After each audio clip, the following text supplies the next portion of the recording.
Ansu Fati bawa Monaco menang 5-2. Como menang comeback atas Fiorentina.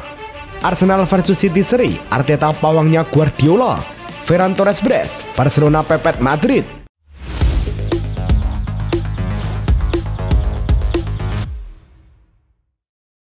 Halo Soccer Mania, kembali lagi di Blessing Soccer News. Kali ini kami sudah siapkan berita-berita terbaru seputar dunia sepak bola. Tentunya untuk kalian semua, selamat menyaksikan. Laga PSV Zwolle versus Go Ahead Eagles di lanjutan Eredivisie. Kebuntuan baru pecah di menit ke-80. Milan Smith sukses menanduk bola jadi gol pertama tim tamu. Di menit ke-90+2, Milan Smith kembali mencatatkan namanya di papan skor lewat sontekan dari dalam kotak penalti. Laga berakhir 0-2 untuk kemenangan Go Ahead Eagles. Dean James tampil penuh 90 menit dengan catatan rating 7,6, salah satu tertinggi di timnya. Berkat hasil ini, Go Ahead Eagles mengoleksi 9 poin dari 6 laga dan naik ke posisi ke-9 klasemen sementara Eredivisie. Laga Leverkusen versus Gladbach di Bayer Arena berlangsung ketat sejak awal. Di laga ini, Molanski masih mengandalkan Kevin Dix di lini belakang. Leverkusen baru bisa membuka skor di menit ke-70. Malik Tillman menuntaskan umpan Patrick Schick dalam skema serangan balik cepat. Gladbach tak menyerah. Haris Tabakovic menyamakan kedudukan di menit ke-90+2 lewat sundulan setelah menerima umpan Charles Herman. Hasil ini bikin Gladbach masih di posisi ke-17 dengan 2 poin. Leverkusen mengoleksi 5 poin dan di peringkat 11 klasemen Bundesliga. Laga Dortmund versus Wolfsburg di Bundesliga berlangsung di Signal Iduna Park. Di menit ke-20, Dortmund berhasil memimpin lebih dulu melalui gol yang dicetak Karim Adeyemi. Wolfsburg mencoba membalas selepas jeda. Mohamed Amoura sempat mengancam di menit ke-58, namun belum berbuah gol. Laga berakhir dengan skor 1-0 untuk kemenangan Dortmund. Berkat hasil ini, Dortmund mengoleksi 10 poin dan duduk di posisi kedua klasemen, menempel Bayer, sementara Wolfsburg tertahan di peringkat ke-12 dengan 5 poin. Laga Monaco versus Metz di Stade Louis Hill berlangsung seru. Metz mengejutkan tuan rumah dengan gol cepat di menit ke-13 lewat Habib Diallo. Monaco baru bisa menyamakan kedudukan di menit ke-29 via Mika Bierret dari jarak dekat. Skor 1-1 bertahan hingga jeda. Masuk babak kedua, Ansu Fati langsung bikin gol di menit ke-46 untuk membawa Monaco unggul 2-1. Namun Metz membalas lewat penalti Gauthier Hin di menit ke-67. Fati kembali unjuk gigi dengan sundulan di menit ke-83 sebelum Kauao mencetak gol bunuh diri 3 menit kemudian. George Ilenik Hena melengkapi pesta gol Monaco di masa injury time. Laga berakhir 5-2. Hasil ini membawa Monaco naik ke posisi 2 klasemen Ligue 1, sementara Metz masih terpuruk di dasar. Laga Cremonese versus Parma di Liga Italia berlangsung di Stadion Giovanni Zini. Sejak awal, Cremonese kembali mengandalkan kiper timnas Indonesia Emil Audero di bawah Mister. Parma kembali menekan. Adrian Bernabe melepaskan tembakan jarak jauh di menit ke-56. Namun Audero kembali berjibaku menepis bola hingga peluit panjang berbunyi. Papan skor tetap 0-0. Emil Audero mencatatkan clean sheet kedua beruntun musim ini.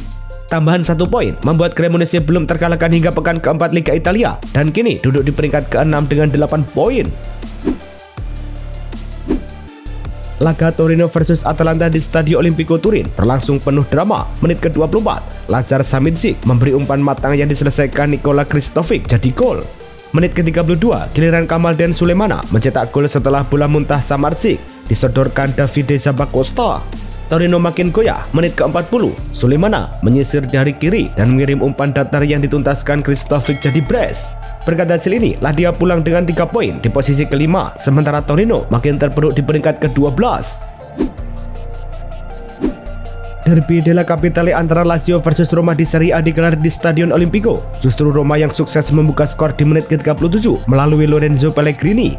Petaka datang bagi Lazio di menit ke-85. Reda Belahyane yang baru masuk justru di kartu merah langsung usai menendang Manu Kone dari belakang. Laga akhirnya tuntas 0-1 untuk kemenangan Roma. Hasil ini membuat AS Roma naik ke posisi 4 klasemen Serie A dengan 9 poin. Sementara Lazio tertahan di peringkat ke-13 dengan baru mengoleksi 3 poin.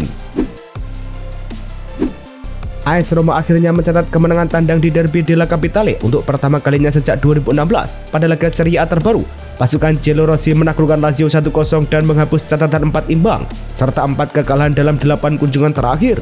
Lorenzo Pellegrini kembali jadi figur penting. Menurut data Opta, ia telah mengoleksi 4 gol ke gawang Lazio terbanyak dibandingkan lawan lain di Serie A dan menjadi satu-satunya pemain yang selalu mencetak gol di 11 musim beruntun sejak 2015-2016. Laga Fiorentina versus Como di Liga Italia berlangsung di Stadion Artemio Franchi. Tuan rumah unggul cepat di menit ke-6 lewat sepakan Ronaldo Mandragora.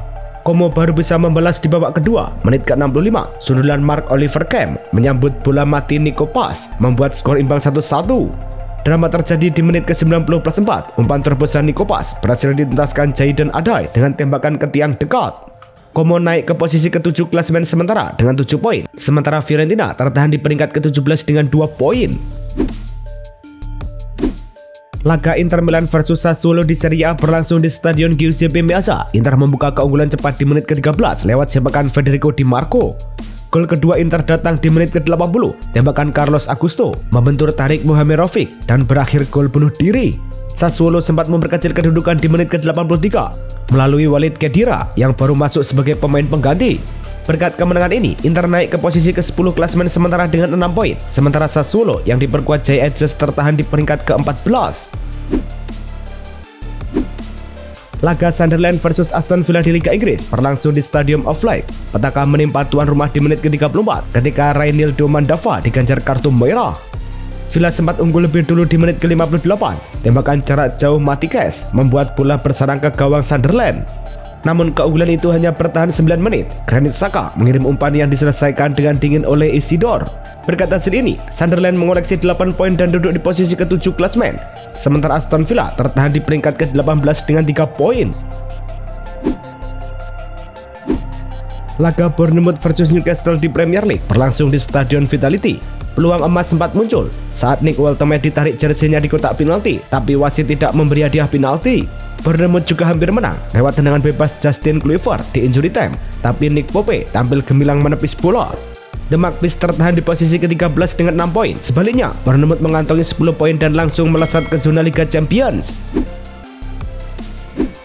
Manajer Newcastle United Eddie Howe kembali gagal meraih kemenangan atas mantan timnya AFC Bournemouth setelah laga Premier League di Vitality Stadium berakhir imbang 0-0. Menurut data Opta, Howe tercatat belum pernah menang dalam 7 pertemuan liga melawan Bournemouth dengan catatan 5 kali imbang dan 2 kali kalah. Rata-rata poinnya hanya 0,7 per pertandingan, lebih buruk dibandingkan rekor lawannya melawan Manchester City 0,11 dan Liverpool 0,26. Catatan ini menegaskan Bournemouth masih menjadi lawan yang rumit bagi Howe. Laga Arsenal versus Manchester City di Liga Inggris berlangsung di Stadion Emirates. Di menit ke-9, City berhasil unggul lebih dulu lewat gol Erling Haaland setelah menerima umpan terobosan Tijani Reinders. Gol yang ditunggu Arsenal akhirnya datang di menit ke-90+2. Gabriel Martinelli lepas dari jebakan offside dan menuntaskan umpan Eze dengan sepakan lob yang membuat Donnarumma tak berkutik.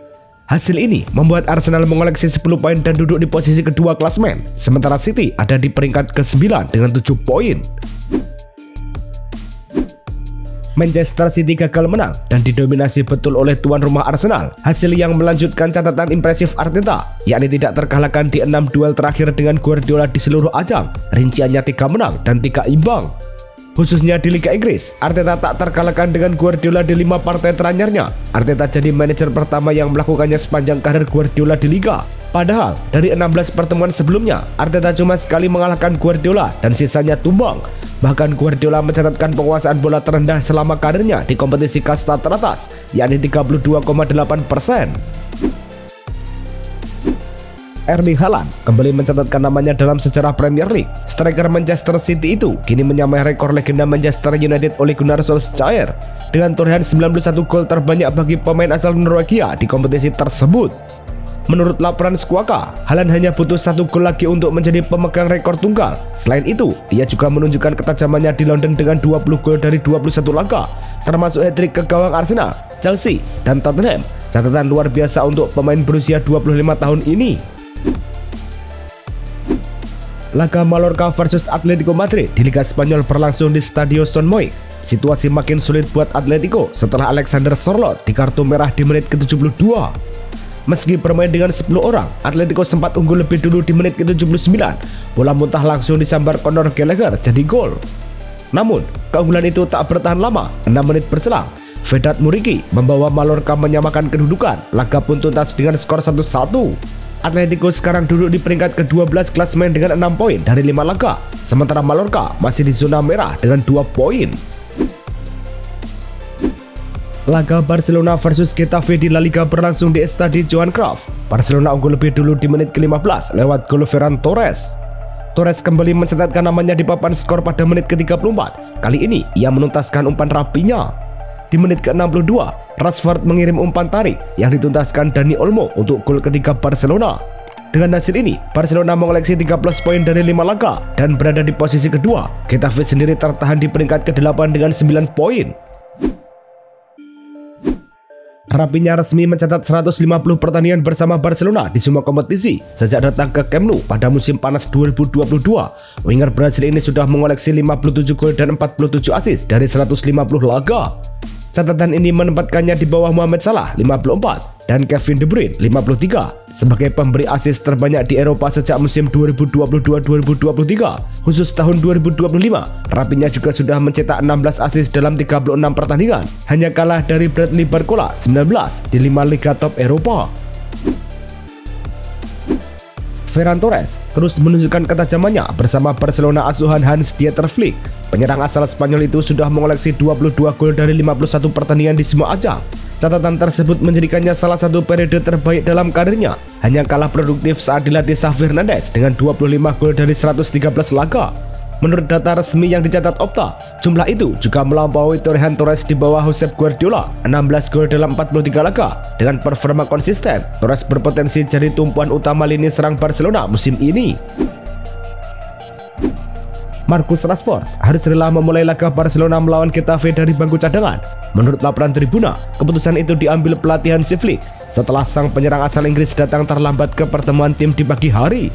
Flick, yang dikenal disiplin sejak tiba di Camp Nou, menegaskan tidak ada pemain yang mendapatkan perlakuan istimewa. Langkah ini dianggap sebagai peran jelas bahwa profesionalisme dan ketetapan waktu menjadi sandaran utama dalam skuad Blaugrana.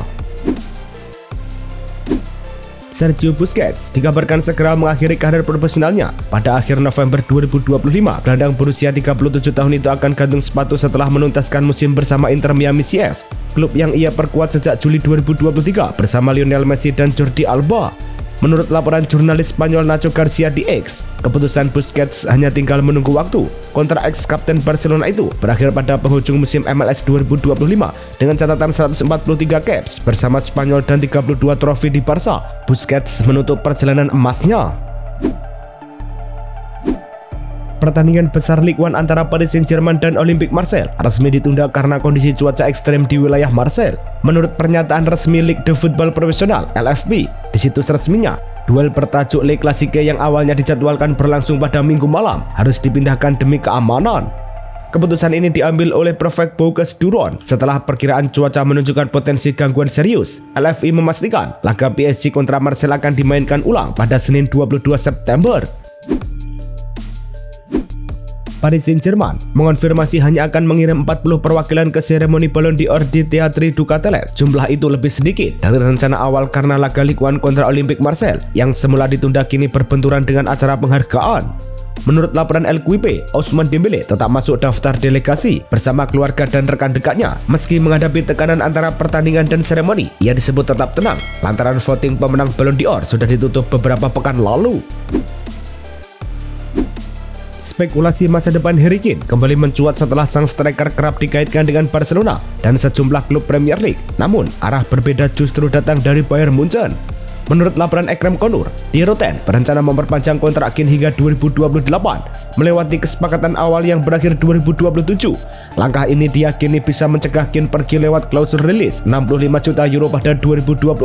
Sejak tiba dari Tottenham, kapten Inggris itu sudah mencetak 13 gol dan 3 assist musim ini. Mantan bintang Barcelona sekaligus pemilik AFC Andorra, Gerard Piqué, menghadapi ancaman sanksi dari Komite Disiplin RFIF setelah insiden panas seusai laga kontra Mirandés. Dalam laporan resmi wasit Ena Wolf, Piqué bersama General Manager Jaume Nogues dan tim manajer Carlos Manso dilaporkan melontarkan kata-kata kasar serta sikap intimidatif kepada perangkat pertandingan. RFIF menilai kasus ini serius karena masuk pelanggaran pasal 99 dan 100 terkait hinaan hingga ancaman dengan ancaman denda 3.000 sampai 30.000 euro serta larangan aktivitas 4 sampai 12 pertandingan. Mikhailo Mudryk masih menjalani masa skorsing usai didakwa kasus doping oleh FA yang membuatnya tak bisa membela Chelsea maupun timnas Ukraina. Menurut laporan BBC, winger 24 tahun itu kini berlatih secara privat bersama pelatih pribadi di fasilitas independen untuk menjaga kebugarannya. Chelsea sendiri terus memantau kondisi sang pemain meski tidak memberikan komentar resmi sebelum ada putusan. Mudryk terakhir terlihat pada perayaan juara UEFA Conference League dan sejak itu tetap tinggal di London sambil menunggu perkembangan kasusnya. UEFA dijadwalkan menggelar voting pada Selasa 23 September untuk memutuskan apakah Israel akan ditangguhkan dari seluruh kompetisi Eropa. Mayoritas dari 20 anggota komite eksekutif UEFA disebut mendukung langkah tersebut meski ada 2-3 negara yang menolak. Tekanan terhadap UEFA semakin besar setelah Qatar lewat pengaruh Nasser Al-Khelaifi selaku anggota komite dan presiden PSG mendorong pengusiran Israel. Jika disahkan, klub-klub seperti Maccabi Tel Aviv hingga timnas Israel terancam absen di kualifikasi Piala Dunia 2026. Itulah tadi kumpulan berita-berita terbaru dari kami. Simak terus berita-berita terbaru lainnya dan jangan lupa like, komen, dan juga subscribe.